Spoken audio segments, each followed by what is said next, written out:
Welcome to the Cervical Cancer Survivor Series. I'm Martha Kempner with the American Sexual Health Association and the National Cervical Cancer Coalition. We recently reached out to survivors across the country to hear their stories of diagnosis, treatment, and survivorship, and get their advice for others whose lives are impacted by this preventable disease. We also talked to providers in the field to answer questions about screening, prevention, and treatment. In this episode, we speak to Selena Rushton about her survivorship story and the many complications she experienced during her treatment. After her cancer returned, Selena was told she only had months to live. That was 8 years ago. If you could start just by introducing yourself. Yeah, thank you for inviting me to chat with you today. I'm Selena Rushton. I live in Washington State, in the Olympia area to be specific, but I call the entire Pacific Northwest my home. And that means I do the I-5 corridor up and down, north to south, cover Oregon with other caretaking activities that I do. And we're here to talk both about your personal story with cervical cancer and your advocacy around cervical cancer. So let's start with your story. When were you diagnosed and how? Yeah, let's go back to December 2016. And I actually wound up getting a lung biopsy because I had had breathing problems and sinus surgery that really wasn't relieving my breathing issues. So it was a rather odd door into the future that I now have. Metastatic cancer filled my lungs. And so now the search was, what was the origin of my cancer? After the biopsy, my body went into revolt. And quite honestly, surprise, was cervical cancer. And it was very, very obvious where the tumor originated. I ended the year in treatment. So had you had any kind of cervical or gynecological symptoms before that, or really the symptoms were from the metastasis and not from the cervical cancer itself? Correct. I was not in a relationship at the time and really didn't have any symptoms that I recognized as strange or unusual until after that biopsy that caused my body to go into revolt. And at that time, it was 100% obvious cervically that my body was just like screaming, now this is where it's at. Had you been screened within the few years before that? Had you had screenings earlier in your life? Yeah, so by that time, I'm age 59. I've been in menopause almost 10 years and was on the what they call the every 3 to 5 year protocol for exams because of my age. And the exam prior to this diagnosis had been just over 3 years, about 3 years and 3 months before. And it was not only fine, but it was also HPV negative. So there was nothing to be concerned about until now I'm stage 4B and it's deemed terminal and I'm a mess. I hate to bring you back to those scary moments, but what was it like to learn, especially if they told you that it was terminal, which obviously it was not, thankfully, but what was it like to learn that? It was absolutely mind-blowing. It was so shocking. I think in part because it had been discovered in the lungs first, that I was confused because I'd never been a smoker. Nothing made sense to me. I was just pretty much at a big loss. What do you do next with that information? Where did you go? Who did you talk to? I have to tell you, I was really blessed to have an internist. She had come from a conference where she had learned how to deliver bad news. So she got to test it out on me. And it was, before you leave the building today, I want you to sit down in a quiet spot down in the lobby. And I want you to call the first 4 people that are closest to you in your life and tell them what's going on. Had I not done that, quite honestly, I probably shouldn't have been behind the wheel because I was in such shock. But it did anchor me. Not that those 4 people were the right 4 people, but it definitely put me one step further into understanding, 1, there is support, but 2, how much that was going to be critical to the next phase of my life. And then how did you go about finding a care team and who was in it once you found it? That was interesting because obviously when they found the metastatic first, before I had the lung biopsy, it was going to be a general oncologist, with no idea of where to apply specialty care.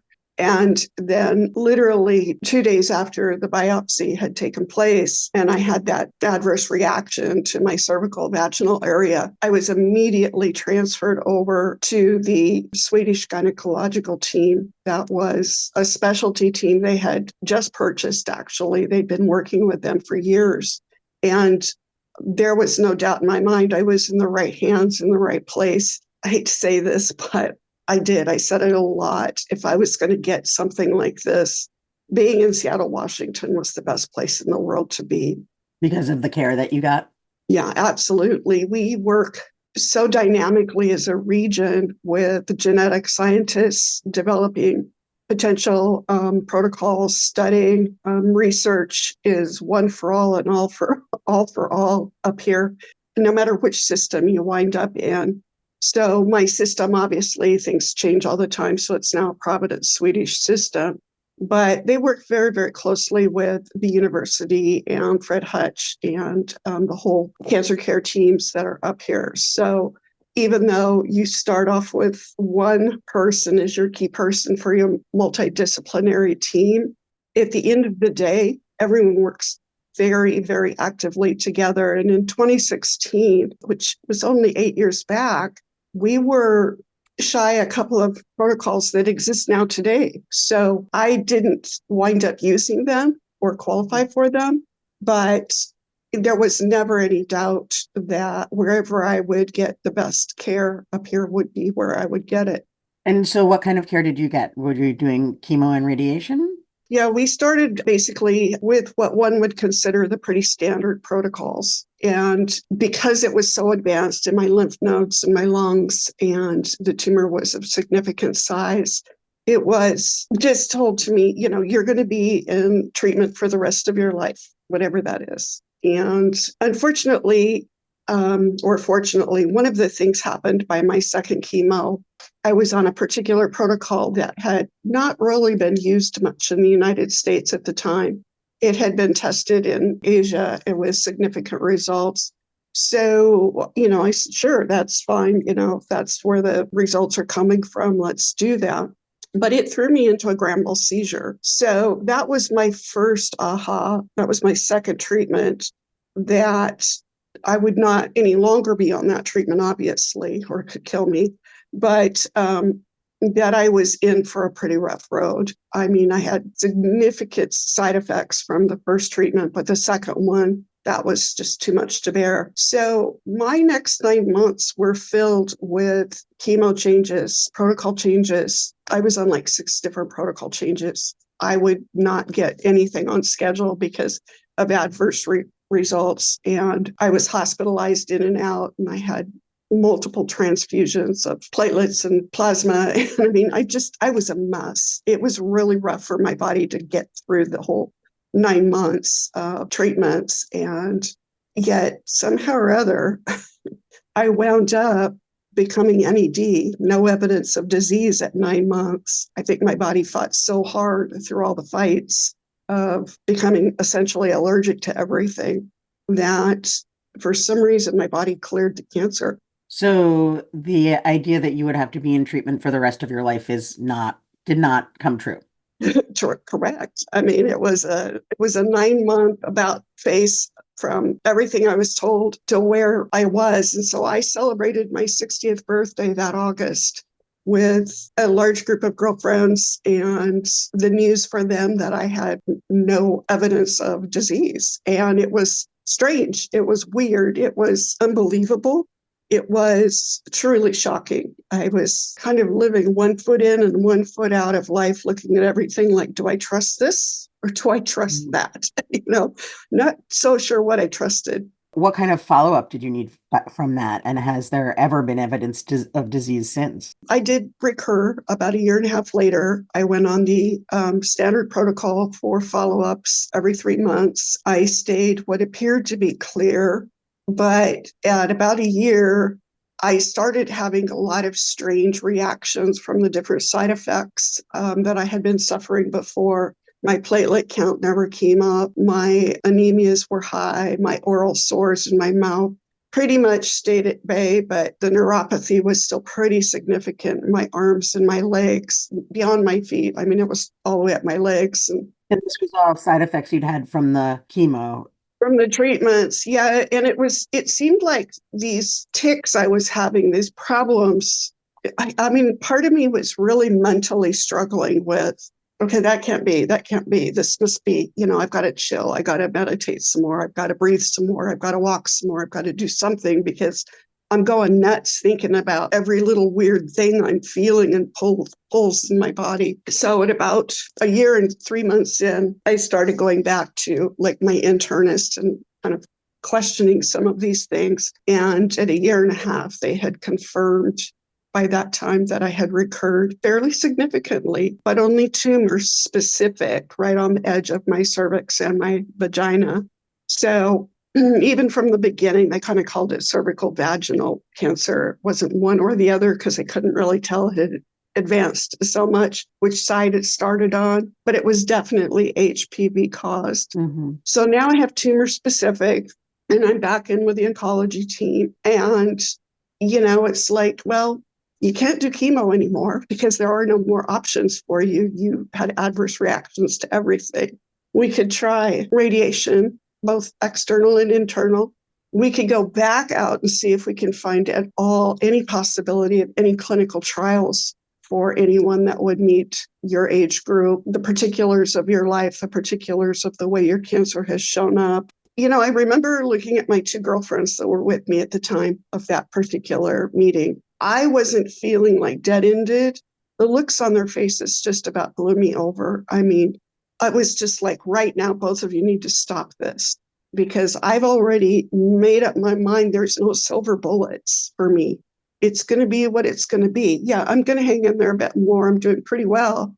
So based upon everything I know up to date, and I'd educated myself on and worked with my team on, sitting around waiting for a potential clinical trial seemed like a big roll of the dice for my age group and the way my cancer had happened. So knowing the most effectiveness that radiotherapy, radiation, internal and external, would provide for me, I said, sign me up.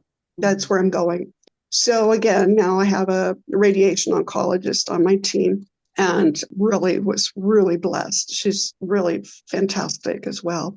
Did anyone consider surgery at any point in any of this?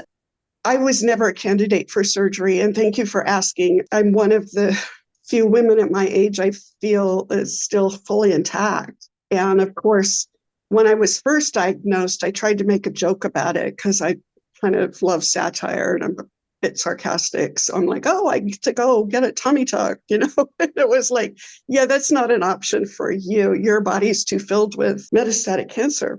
I even asked after the no evidence of disease point, would that be a good point to come in and maybe do a radical hysterectomy? Right. And they said, no, we don't recommend cutting into you at all. It would not in any way, shape, or form actually benefit you to have to go through a surgery with compromised tissue. So the answer was no again. So how long did you do the radiation for? So I had a 3-month series of external and internal brachytherapy. They did attempt to try one chemo with the first round with the radiotherapy, because that's a very standard protocol to do them together. But that was pulled. No matter how low dose they tried to go, it just wasn't going to work for me. Mm-hmm. So getting through the external radiation was actually very, very hard for me. My tissue was very fragile and it was extremely uncomfortable to the point that I would come home after treatment on a daily basis and sit in a sitz bath of sorts with salt and baking soda soak to try to ease the tissues. I mean, just everything was beginning to go even harder wrong for me. I just really very delicate system. So by the time it was time to do the internal treatments, just like, oh my gosh, how's this going to work out? And it was equally difficult for me with significant side effects that I still suffer today. First, can you tell us about those side effects? I can. I think what I want to say first is I'm now 67. And I'm now 5 years NED, no evidence of disease, which is remarkable. My entire story is very remarkable and it's very unique. My side effects don't seem that out of place necessarily for what some women go through. But I think when you add my age to it, where someone like myself wasn't sexually active and the atrophy that goes on naturally is one component all by itself. This scarring the tissue damage has been relieved by going through pelvic floor therapy, meaning that there are ways to learn to work within what your muscles have to offer. My Kegels are great. But, okay, so that's only part of the solution, right? I have urinal incontinence, especially when it's pretty far up and deep. I've gone through a tremendous amount of lower GI tract proctitis that is inflamed from depending upon diet, what I'm drinking, how much activity I get, all kinds of different things. Unfortunately, my system was so wore down, I wound up getting a rare bacterial infection in my lower colon, which only went in and created further damage. My colon presents as black under film. Tissue should be pink and healthy, and it's not. They don't have a hard answer as to why this happened to me. There's some suspicions as to why this could have happened, but the bacteria itself that stayed inside me was antibiotic adverse. So it was in my system for almost 18 months. So that created a lot of damage, and it caused diarrhea for almost like 2 years straight, if you can imagine, just never able to get it together. So they have diagnosed me with a malabsorption issue. That's one. I'm still not active sexually, and I have a really hard time with the prescribed dilation process to kind of help keep the tissue happy. And I've gone above and beyond and gone to the sex stores and explored all the different types of tools that are out there well before anybody had any other solutions for me. But thankfully, inch by inch, and try this pelvic floor therapist and try that one, I get it figured out. At least I'm staying open. So I haven't completely closed up or anything like that. And that's crucial to health. Vaginal health exists when our oncologists can actually see all the way up to the cervix to see if the top layer of the cervix is what's called friable. As long as they can see up there, that really helps them with visual exams. I try to get others to understand too, because they'll say, oh, I just don't care about penetration or this, that, or the other thing. That's fine. But if you want vaginal health and you want to stay healthy and you need to work with your practitioner, that's your job to do that part so that they can do their part. First of all, I want to say that we're sorry that you went through so much and that this was so hard on your body. This really does sound awful, but I want to also thank you for talking openly about vaginal health and about the impact on your vaginal health and your sexual health, because I think it's one of the things that we're all afraid to talk about. And I wanted to ask, first of all, was this something your care team focused on, or did you have to push them to do it? And is it something you found other people to be open about? It is uncomfortable. And generally speaking, nobody wants to talk about it until they're in a situation like I am. And they're so grateful they have a safe space to talk with somebody like me. I think in part because I'm single, I get the impression that some things weren't discussed because I didn't present as a couple. Oh, interesting. That's the story I tell myself. I'm in there with girlfriends, whatever. Nobody says, oh, what's, your husband feeling or thinking, or, your boyfriend or anybody. No, nothing was discussed in my mind. So I think some things became a bigger shock to me than I ever imagined. I have a fantastic relationship with my team.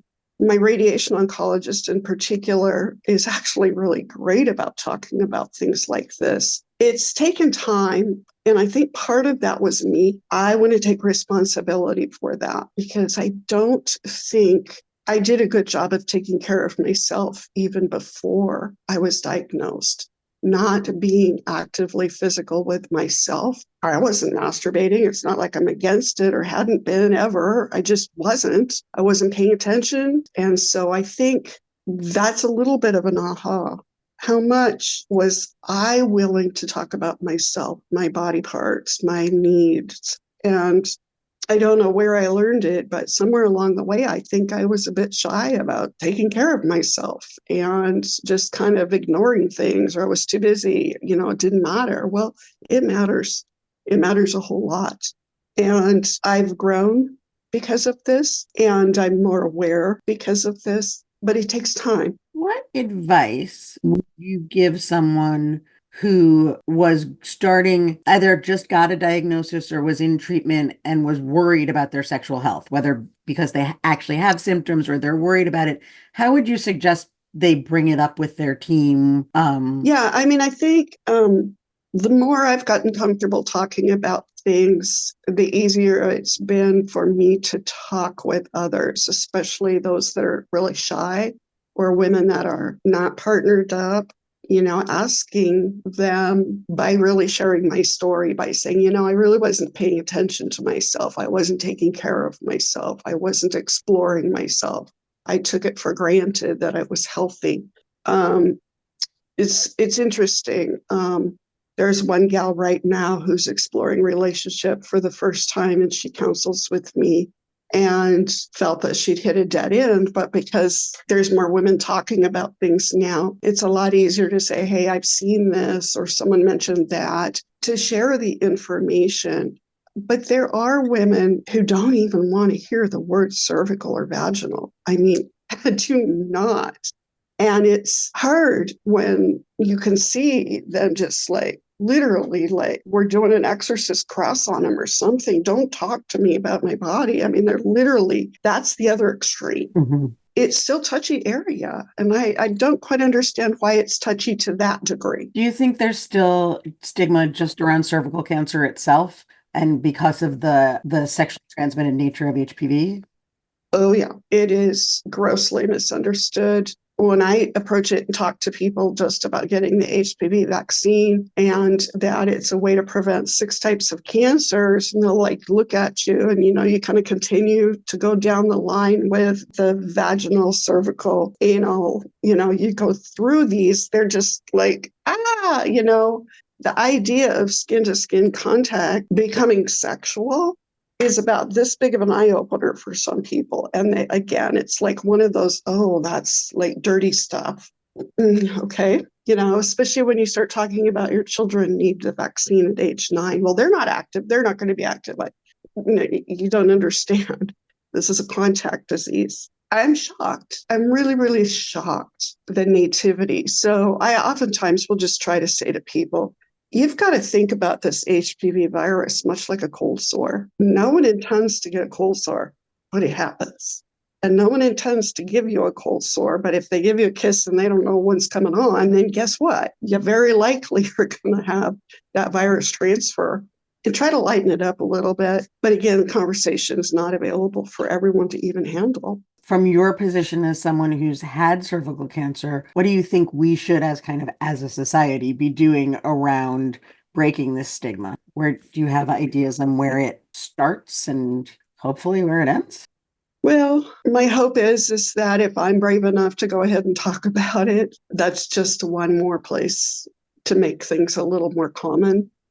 People look at me like, oh, you have to be so brave to do this. And I'm like, I would hate myself if I knew I could prevent someone else from going through this, or another woman's life is gone too soon because there wasn't enough information out there. We need to support one another. It shouldn't have happened to me the way it did. I was doing the right things. And the people that know me best were like, why you? You're the one that's always like on your exams and vaccine, you're the one, and I'm like, yeah, I'm the one, but here I am. So bear with me while I get on my little soapbox and let's get our kids vaccinated and let's do right behaviors and let's get those exams, let's go hand out some flyers. Let's go talk to somebody.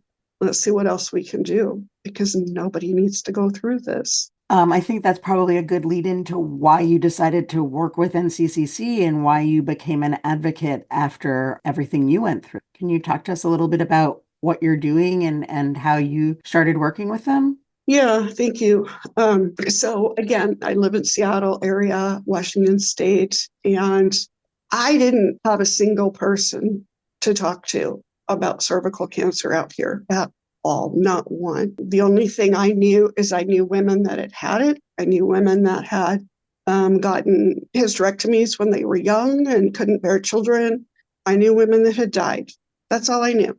The only gynecological support group I could get into was filled with ovarian cancer women. And so I always felt weird listening to them because it was a different language. But as women, I felt the bonding and the sisterhood. But I just kept feeling like the odd one out. So I started finding organizations and looking at what they were doing and exploring different places to share my story. And NCC popped up, and I liked it because of the way they support chapters with the sharing of the funds raised for us to keep them in our local market. Nobody else out there was doing anything like that. And I certainly wasn't interested in just raising money to be out of control in someone else's hand or to not make a difference locally. I felt there was a great need here locally. So, what kind of programs have you done? What kind of work are you doing? Wow. I've done a little bit of everything, and it's been fun kind of exploring where's my best use of time and energy and resources. Um, NCCC actually got a national grant at one point and provided us with some fun bags and marketing pieces, pens, notebooks, condoms. I wound up using those in partnership with Cancer Pathways for a Girl Scout program. And the Girl Scouts were actually working in helping the girls earn wellness badges by taking care of their health. And they were in the preteen space. And I thought, oh, this is perfect. So this is exactly what I want to participate with. So reached out to one of my Girl Scout contacts, and she said, yeah, go. That's what they're doing. It's a new program they're trying. So I approached him. We had to pull the condoms out, but I saved those back for the parents. I was fine because, how much better wellness can there be but encouraging the vaccination? And it was so great to be able to have the whole conference focus in on that space and have the education marketing materials that were pre-made and provided, to have the conversation not just with the girls, but the parents that are also there in observation because they're very, very family connected. And so, age appropriate resources. Okay, fine. If the parents wanted, I was able to walk away from that and use the metrics, which were really great around this. Who knew, who was vaccinated, who wasn't, who would, great questions. Take all those metrics and apply those directly over to the American Cancer Society first year cervical cancer roundtable work groups. And I'm there. That's one of the other things I do. And so by being able to take what I did in one place and carry it over into another organization was a perfect adjunct for sharing information. I have done a lot of speaking for the gynecological organizations that meet in Western United States. I have been interviewed through other organizations nationally that just do general cancer care for survivorship. A just over 8-minute branded Emmy nominated film was created about my story of survivorship. It's called Selena's Story. It's on YouTube, and I'm very proud of that. And the filmmaker that worked with me was absolutely amazing and wonderful to work with. She made it easy for me, really, for the first time to get my story completely out. And I have people reach out to me from around the globe and say, wow, this is a story of hope. Thank you. Fantastic. Thank you. I sat on the Department of Social and Health Services just last month as a patient voice for the biomarker bill that has yet to pass in Washington State. And I was the only patient voice represented. I will do things like that again. It is so uniquely right that I used my voice in with the insurance companies and the medical bureaucratic organizations that were represented along with the legislators and fight for something that is necessary to take the handcuffs off of our physicians' resources to provide us with the right kind of care. I think that's a lot. And thank you for everything that you do after all that you've been through. I think it's amazing. If it can help someone else, then we need to be doing this. Well, thank you so much again. And this was great. Thank you much.